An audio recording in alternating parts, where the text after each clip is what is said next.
یا بخیر راغلی دا د ویډیو د خبري چارو خبرونه ده چې د واشنگټن ډي سي نه تاسو وړاندې کوو. اوس هم د پاکستان کې د افغان کډوالو د ماشومانو د تعلیم په اړه یو بل مهم ریپورت.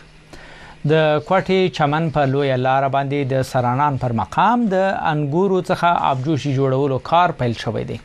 په بلوچستان کې د افغان کډوالو مشر عبدالظاهر پښتون وایي چې د سرانانو کډوالو د کیمپ له ښوونځي څخه په لوی تعداد ماشومان د دغو آبجوشو جوړولو په کار کې بوخت دي او دې سره د هغوی د تعلیم لړۍ ته خنډ پیښیدلی شي. نور حال د نعمت الله سرحدي په دې رپورټ کې واورئ. د نور کلونو په شان د زلبشن او کلاودلا هیته انګورو څخه د ابجوشو جوړولو کار یو بیا پیل شوی دی.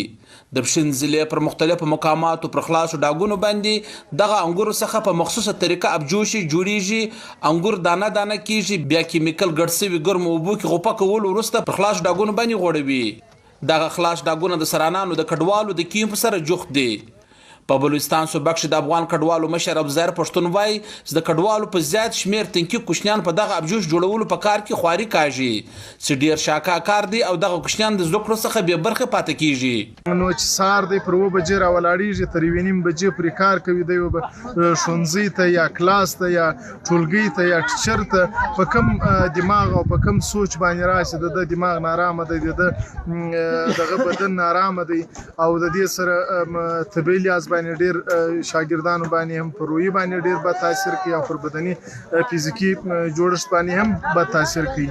عبدالظاهر پښتون وایي افغان کډوالو کوشنیان چې عمرونه د 10 کلو څخه بیا تر 13 کالو پورې دي د سوونو په تعداد کې په یو ورځ 1500 کالداري په داړي دلته کار کوي. سپایوونه کې 4 ورځې پورې کار وي، خو بل لور ته د مکتبونو ښوونځي مخ پر بنیادو روان دي او زده کوونکي ورته ناراضي. دغه سي شاکا کارونو چې یوازې دلته په اوجوش کې نه بلکې په بټیانو کې خشتي هم وي د پلرو سره کار کوي. نو دغه په مخنیوي کې دا مسلسل موږ بار دا خبره د میډیا د لارې دوی ته مخامخ په مجالسو یا په غونډو یا په ټریننګو کې کړی ده، خو تر اوسه پورې کومه عکس العمل نه دی ښودل شوی.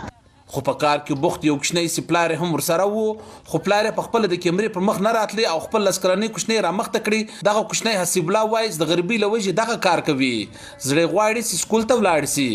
زه په 14 سکول کې یم، زه په امي ټولګي کې یم، زه سهار وختي پر 9 بجې دلته راځم، دلته په ابجوش کې کار کوم، د چلۍ دی وړم او راوړم.